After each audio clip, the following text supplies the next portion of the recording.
Assalomu alaykum kimyogarlar. Demak, 10-sinfdan organik kimyo darsliklarimizni davom ettiramiz.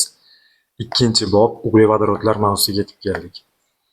Organik birikmalarni o'rganish faqat uglevorod vodorod tashkil topgan juda ko'p moddalarni o'z ichiga olgan uglevodorodlar sinfidan boshlanadi. Demak, uglevodorodlar organik birikmalarni bu boshlang'ich qismi, ya'ni start. Uglevodorodlarning qanday turlari bor ko'rib chiqamiz. Demak, birinchisi alkanlar umumiy formulasi mana ko'ryapsizlar. Uglerod N, vodorod 2N plus 2. Ikkinchisi sikloalkanlar. Uglerod N, vodorod 2N. Uchinchisi alkenlar. Alkenlar bilan sikloalkanlar umumiy formulasi bir xil. Uglerod N, vodorod 2N. Xo'p. To'rtinchisi alkadenlar. Uglerod N, vodorod 2N minus 2. Beshinchisi alkinlar. Bularning ham umumiy formulasi xuddi shunday. Oltinchisi arenlar yoki aromatik uglevodorodlar. Uglerod N, vodorod 2N minus 6. Hozir mana bu o'qiganlarimga ta'rif bermadim, chunki har birini alohida o'rganganda nima o'zi bu degan savolga javob topib ketamiz. Endi alkallar nima degan savolga javob mana hozir o'rganamiz. Tarkibida barcha uglerod atomlari faqat sigma bog' orqali bog'langan uglevodorodlar to'yingan uglevodorodlar deyiladi.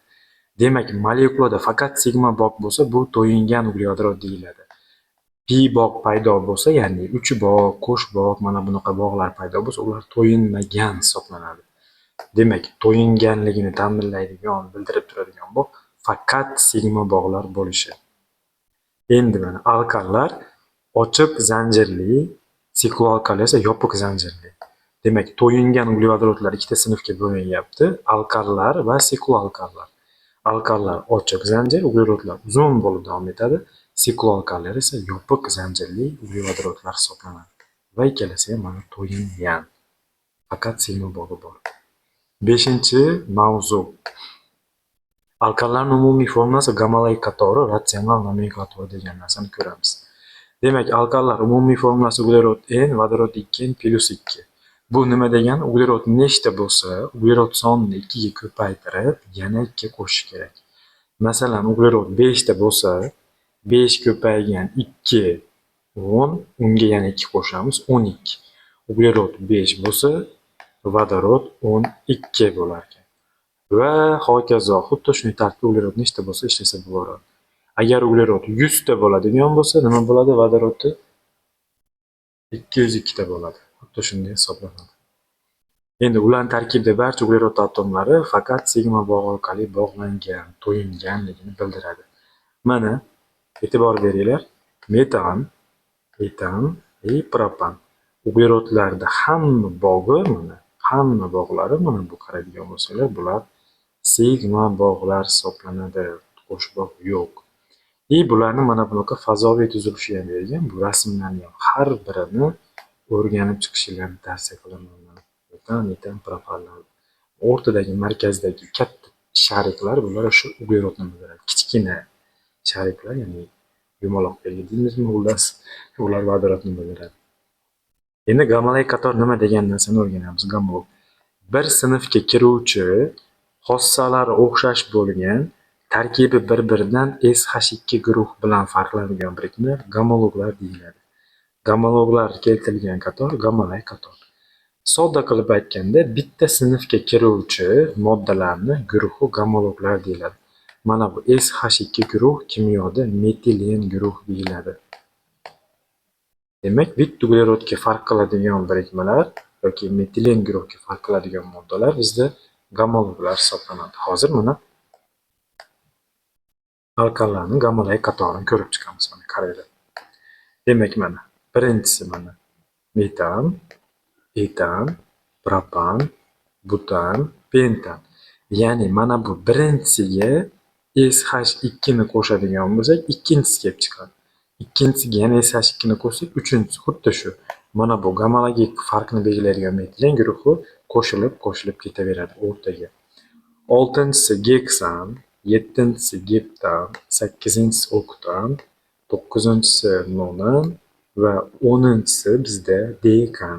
Bularni mana bu nomlari bilan yod olib ketishinglar kerak. Chunki eng ko'p ishlatiladiganlar alkallar hisoblanadi boshida. Endi radikallar.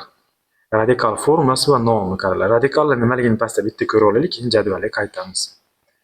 To'yingan uglevodorod molekulasidan bitta vodorod atomi tortib olinsa, tegishli uglevodorodning radikali hosil bo'ladi. Demak, to'yingan uglevodoroddan bitta vodorodni chiqarib tashlasak, u radikal bo'ladi mana. Umumiy formula ham mana bitta vodorodga kamaydi.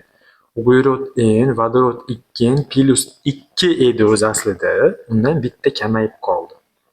Demak, qisqa va lo'nda aytadigan bo'lsam, uglevodoroddan bitta vodorodni chiqarsak, o'shanda radikali paydo bo'ladi va u il qo'shimchasi bilan ishlatiladi. Masalan, mana bu uglevodorod CH4 metan bo'lsa, undan bitta vodorod chiqarib tashlaganimizda hosil bo'lgani metil. Mana bu etan bo'ladigan bo'lsa, undan bitta vodorod chiqarib tashlaganimizda hosil bo'lgan narsa etil radikali deyiladi. Endi navbatdagi muhim radikallarni ko'rib chiqamiz. Metil radikali yodlash kerak. Keyingisi uglerod 2 taligi etil radikali, uglerod 3 taligi va mana bunaqa to'g'ri chiziq bo'lib ketgani bu propil. Agarda shoxlanib ketadigan bo'lsa, qaranglar mana. Bu nima bo'ldi? Izopropil.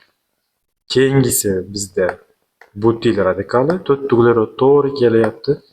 Izobutil radikali, demak o'rtada mana bunaqa shoxlangan. Qo'shimcha ma'lumot sifatida aytaman, uglerod 4 talik radikalimiz ham 4 ta. Birinchisi butil, ikkinchisi izobutil bo'lsa, keyingilari mana bu turlari bor. Mana bu ikkilamchi butil, mana bu uchlamchi butil. Men yozib ketaman. Ikkilamchi butil va uchlamchi butil. Konspekt daftar bo'lsa yozib ketinglar. Endi nomenklatura. Xo'p, har bir narsaning o'zining nomi bor. Biologiyadan bilasizlar, hayvonlar, o'simliklarni hammasini o'ziga xos nomi bor. Bizda ham ism familiyamiz, o'zimizga yarasha nomimiz bor. Organikada ham xuddi shunday, har bir moddani xafa qilmasdan o'ziga alohida nom berish kerak. Xuddi shunday narsa mana nomenklatura, nomlash degani. Nomenklaturaning qanday turi bor? Birinchisi trivial, tarixiy, empirik yoki tasodifiy. O'ziga xos xususiyatlari, kelib chiqishi, ma'lum bir xossalarga qarab turib nom berilgan. Ikkinchisi ratsional nomlash. Ratsional nomlash bu birinchi vakili yoki radikaliga qarab nomlangan. Va uchinchisi sistematik, xalqaro nomlash yoki IUPAC nomlash ham deyiladi. Qo'shimcha nomlari bor buni ham. Sistematik, xalqaro, IUPAC nomenklaturalar bor bizda. Demak, mana shu nomlarni bildiradi. Hozir har birini bir chekkadan ko'rib chiqamiz. Qo'shimcha sifatida aytib ketaman. Organik kimyoda har bir moddalar sinfini o'rgatganimizda alkan, sikloalkan, alkin, spirit, fenollarda shu 3 xil nomenklatura keladi. Ya'ni bitta moddani 3 xil nomlash mumkin. Har doim 3 xil nomlamaslik mumkin. Ba'zan 2 xil nomlash mumkin. Lekin ba'zilarda, aksariyatida, ba'zilar emas, ko'pchiligida 3 xil nomlasa bo'ladi. Izoh qizil rangda berilgan modda trivial nomenklatura, ko'k rangda ratsional, qora rangda sistematik nomenklatura berilganini ko'ramiz. Nomenklatura. Tarixiy nomenklaturadan boshlaymiz. Organik birikmalarning ko'plab kashf etilish natijasida ko'pchilik organik moddalar trivial, empirik, tarixiy, tasodifiy nomlar berilgan. Masalan, to'yingan uglevodorodlarning birinchi 4 ta vakiliga metan, etan, propan, butan deb tasodifiy nom berilgan. Ya'ni xayoliga kelgan narsani ko'p qo'yavergan deb tushuntiray, sodda qilib, qo'pol qilib aytadigan bo'lsam. Hali Boltavoy, Teshavoy degan ismlarni hali anaqa qilishadi-yu, hali ozroq kulgulik qilib aytishadi. Xuddi shunga o'xshash, nima xayoliga kelsa, birinchi qanaqa fikr, ideya kelgan bo'lsa, shunaqa nom qo'ygan. Hozir aytgan ismlarim bo'yicha noto'g'ri tushunmaysizlar, shunchaki misol sifatida aytdim. Men hech kimni ismini ustidan kulish niyatim yo'q. Disclaimer sifatida aytib ketay. Uzr so'rayman albatta buning uchun. Endi keyingisi, pentandan boshlab alkanlar nomiga molekula tarkibidagi uglerod atomlar sonini grekcha nomiga an qo'shimchasi qo'shgan. Penta 5 penta degani pentan, 6 geksa degani geksan, 7 gepta degani geptan, okta 8 degani oktan, 9 nona degani nonan, 10-si deka degani dekan. Demak, dastlabki 4tasi metan, etan, propan, butan o'zlari alohida nomlagan, qolganini grek alifbosidan foydalanib nomlashgan. Keyingisi ratsional nomenklatura. Xo'p, 19-asrdan boshlab organik birikmalarni nomlashda ratsional nomenklaturadan qo'llanilgan. Ratsional nomenklatura bu fikrlash, idrok etish degan ma'noni bildiryapti. Xo'p, ushbu nomenklaturaga asosan barcha alkanlar kelishuvni chizib ketadi. Ushbu nomenklaturaga asosan barcha alkanlar metanni hosilasi deb qaraladi. Metan tarkibidagi vodorodlar o'rniga radikallar almashinishidan alkanlar hosil bo'ladi. Ratsional nomenklatura bo'yicha alkanlarni nomlashda eng ko'p tarmoqlangan uglerodni metan markaz sifatida qaraladi. Hozir tushuntiraman hammasini. Va shu uglerodga bog'langan radikallar nomi va oxirida metan so'zi qo'shib aytiladi. Qaranglar. Mana bu qismni videoni to'xtatib bitta o'zingizlar o'qisanglar bo'ladi, 1-2 marta. Tushunmasalar, endi men sodda qilib tushuntiraman. Sizlarga uglevodorod beradi. Uglevodorodni ichidan qiladigan ishinglar 3 ta ish ketma-ketligi. Eng ko'p tarmoqlangan qismini topamiz mana.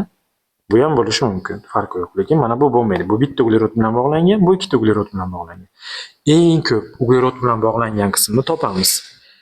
U metan markazi deyiladi va qolgan radikallarni kichigidan kattasiga qarab aytamiz mana. Metil bu etil radikal, uglerod ikkita bo'lgani uchun. Bunda uglerod bitta metil radikali, bunda uglerod ikkita etil radikali. Metil, etil, metan. Kichigini aytamiz, kattasini aytamiz, oxiri markazda aytamiz doim. Mana o'chiraman. Bo'yaman. Metil, etil, metan. Kichikdan kattaga oxiri markaz aytiladi. Mana bunda ham mana markaz bu bo'ldi. Bu metil radikali, bu propil radikali. Metil, propil, metan. Agar ikkita bir xil radikal bo'lsa, radikal nomidan oldin di, 3 ta bo'lsa tri, 4 ta bo'lsa tetra degan prefiks ishlatiladi. Prefiks degan oldi qo'shimcha ishlatiladi. Masalan, mana qaranglar, belgiladik metanni markaziy qismini. Ikkala chekidagi radikal ham metil bo'lib qoldi. Ikkita metil deyish kerak, to'g'rimi? Dimetil metan, o'rtani oxir aytamiz buni. Mana bunda bo'lsa ikkita etil radikali bo'ldi. Bu dietil metan deb aytilyapti. Endi mana bunga e'tibor beringlar.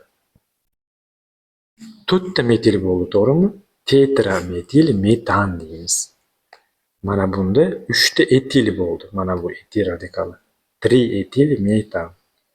Demak, mavzuyimiz tugadi. Savol va topshiriqlarni mustaqil holda ishlab chiqasizlar. Ayniqsa mana 3-chisini yaxshilab ishlanglar. Juda ham zo'r. Va 4ni ham ishlanglar. Yaxshi moddalar berilgan. Xohlasanglar Telegram kanaliga o'tib tashlaylar, men tekshirib ham beraman vaqtimga qarab. Keyingisida 6-mavzu ratsional nomenklaturani o'rganamiz.